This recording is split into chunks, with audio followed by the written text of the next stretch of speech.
Today, we present an empowering speech by Reshma Saujani, the founder and CEO of Girls Who Code, delivered at the 2017 HGSE Convocation.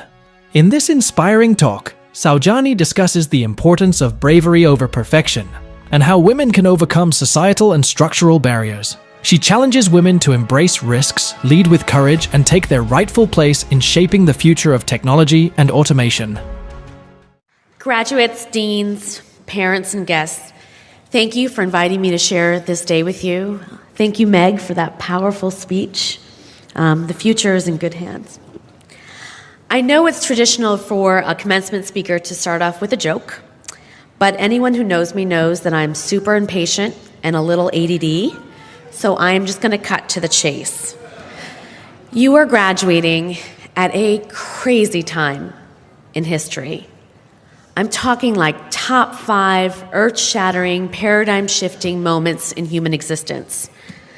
There was the Enlightenment, the American Revolution, the Industrial Revolution, the Digital Revolution, and now automation is going to change everything about the way we live and the way we work.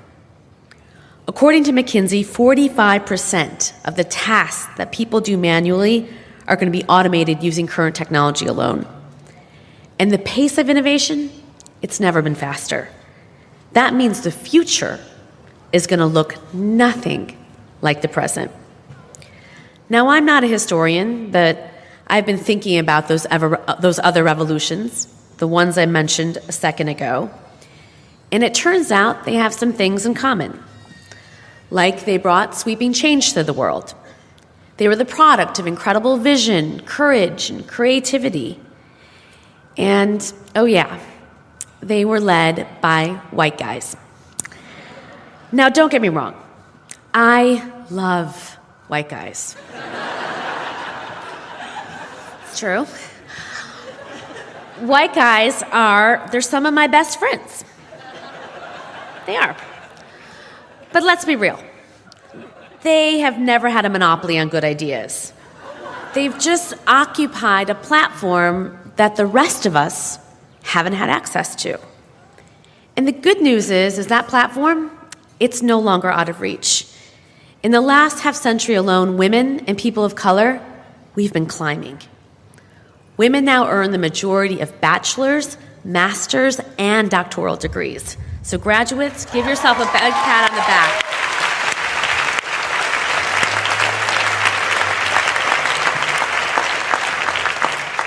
Today, some 40% of American women are our family's breadwinners. We are so close to equality, and yet we have a problem. Because the next revolution, it's underway, and its leaders, they don't look like me. They look like tomorrow's commencement speaker.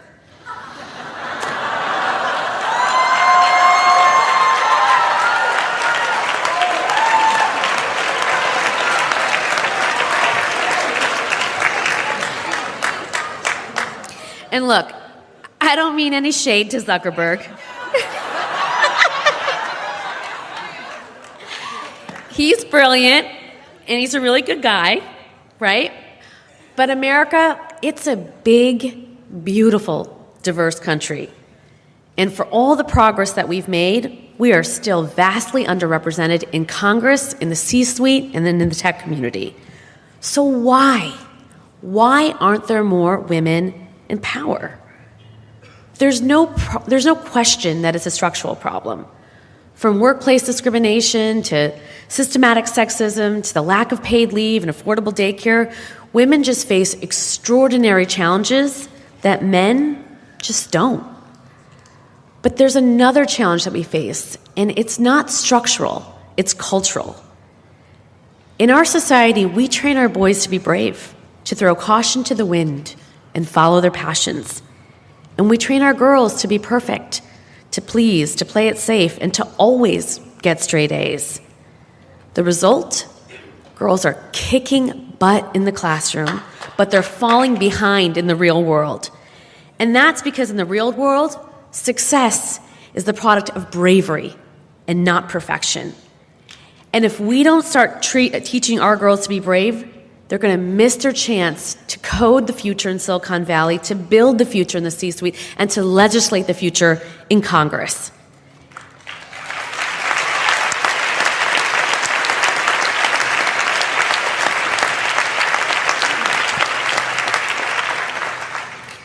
And women are going to once again find themselves and their ideas on the sidelines of the revolution. And we can't let that happen. Nothing is more important than solving this problem. And that's what I need you to do when you walk across the stage tomorrow and you go out into the real world. Now, at this point, you're probably wondering, who the hell is this lady and why should I listen to her? Well, let me tell you a bit about my own journey, because I think it illustrates a shift that I'm talking about. I grew up in Schaumburg, Illinois. My parents were refugees expelled by the dictator Idi Amin from Uganda. There weren't very many people in my community that looked like me. Sometimes the neighborhood kids would TP our house. One time I punched a bully in the face who called me a Haji. Now, to be clear, violence is never a good idea, but damn, it felt good. In school, I found my own advocacy organization, the Prejudice Reduction Interested Students Movement. Yes, a mouthful. I led my first march when I was 12 years old. By high school, I was pretty much set on what I wanted to do with my life. I dreamed of working in politics and social justice. So I decided I'd go to the best law school in the country, graduate in the top of my class, and run for office. I went to the library and found a copy of the U.S. News and World Report, and I looked up what the #1 law school was. And you'll have to forgive me, but it was Yale.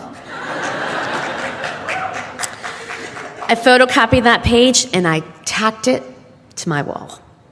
For years, I had one obsession, and one obsession alone: getting into Yale Law School.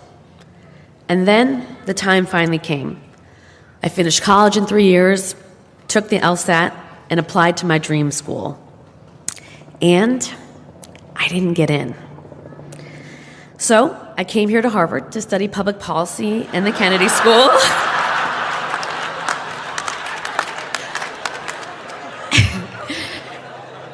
And the next year, I applied to Yale again. And I didn't get in. Again. That should have been it, right? I should have just gone out there and changed the world. But I couldn't shake the idea of needing that one perfect credential, a degree from Yale Law. So I got myself a mentor, Leon Higginbotham, the first black jurist to come out of Yale Law, and the former chief judge of the Federal Court of Appeals in Philadelphia. And he promised to write me a recommendation letter. He was like, "Don't worry, Reshma, I got you. You will get in." Boom. I was set. Except, right before the applications were due, Leon had a stroke and died. I was devastated. I loved Leon. But also, I never did get that recommendation letter. Instead, I got a rejection letter, my third one from Yale. At this point, most people would have packed up what was left of their dignity and just moved on to another law school. But I was convinced that my whole career, my whole life, was riding on a degree from Yale. Everyone I looked up to in politics, Bill and Hillary, like 6 attorney generals, half of the senators in Congress, they all went to Yale Law. Whatever I aspired to, I was sure that I needed Yale to get it. So I made one last desperate attempt. At Leon's funeral, I met the assistant to the dean of Yale Law, who, upon hearing my story, offered to make me an appointment with the dean. I got on that next train to New Haven, and before I knew it, I was standing before the man himself. And he offered me a deal. Go to any one of those other law schools for a year and make it into the top 10% of your class. and he'd admit me to Yale. I accepted admission to Georgetown, and the first year I crushed it. I had no friends, no social life. I'd raise my hand in class and be like, I know the answer, and everybody would throw things at me, but I was number one in my class. And that fall, I transferred to Yale, where I spent the next 2 years partying. But who cares? I did it. I graduated from Yale Law. I had the perfect resume to do the kind of work I always wanted to do. Right? Well, not exactly. When I graduated, I didn't end up doing social justice work. I couldn't resist the pull of the next perfect credential. I followed my classmates to a job at a white-shoe Wall Street law firm and spent the next 6 years defending bankers and hedge fund managers accused of securities fraud. Yep, so pretty much the opposite of social justice. Fast forward to 2008, when I was watching my mentor, Hillary Clinton, give her first concession speech. She said something that resonated with me. She said, just because she had come up short, that didn't mean that women should be discouraged from aiming high. That's when it all clicked. All those years of working and waiting for a credential, that wasn't aiming high. That was aiming low. So I quit my job, and I decided to run for Congress. I lost, badly. 3 years later, I ran for New York City Public Advocate and lost again. Less badly, but still pretty badly. I won't lie, it hurt. But also, it was amazing. Not being perfect was liberating, and chasing my dream and not a credential was the best decision I ever made. It turns out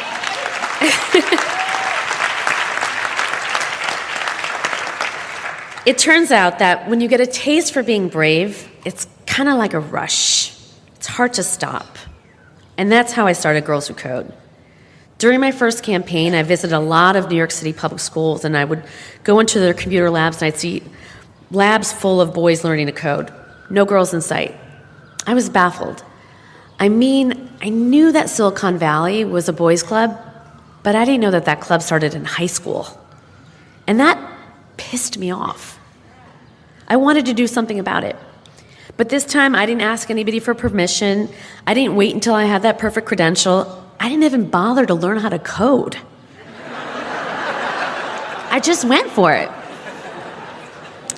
I called up a friend who lent me some office space, and that summer we brought 20 girls together from New York City for 7 weeks, and we taught them to code. 5 years later, we've taught 40,000 girls in all 50 states, effectively quadrupling the talent pipeline. So what's the lesson? My obsession with perfection, with pedigrees and credentials, it was a dead end. Like, it literally led me to a funeral.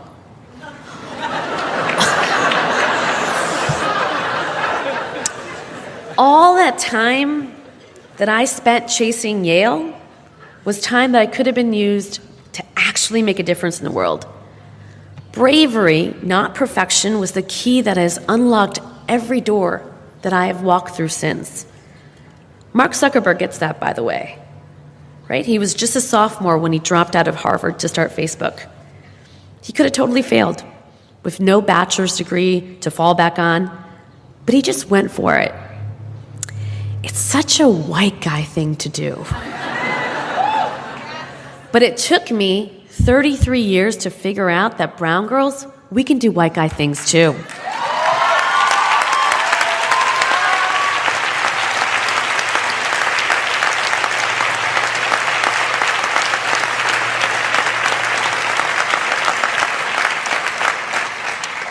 But today's young women, they don't have 33 years to waste. Our world is transforming, and if girls and women don't step up now, they're going to be left behind. And that's why I'm counting on you. I'm not an expert in education. I only know from what I've seen in my own life and what I've observed at Girls Who Code. But the girls in our program, they're brilliant. They're talented. They are just as capable as the boys. But they're afraid of imperfection, of critical feedback, of trying something that they may not excel at right away. They figure out what they're good at early on and they stick to it. They avoid less intuitive, more competitive subjects like coding and STEM. They're not taught to be brave the way the boys are. So what can we do? We can't topple the structures without addressing the culture. The culture is the problem, and the solution, graduates, it's you. In whatever capacity you pursue a career in the field of education, you or the people you manage or teach will be some of the most influential role models in a young girl's life. So here's my ask. Don't let our girls play it safe. Don't let them limit themselves to the thing they think they're best at or the thing they think they should do. Push them to be brave. Push them to take risks. Reward them for trying. Let's challenge our girls to step outside of their comfort zone and tiptoe out to the very edge of their abilities. Because if you do your part, if we all do our part, then we will unleash the most badass generation of women leaders the world has ever seen.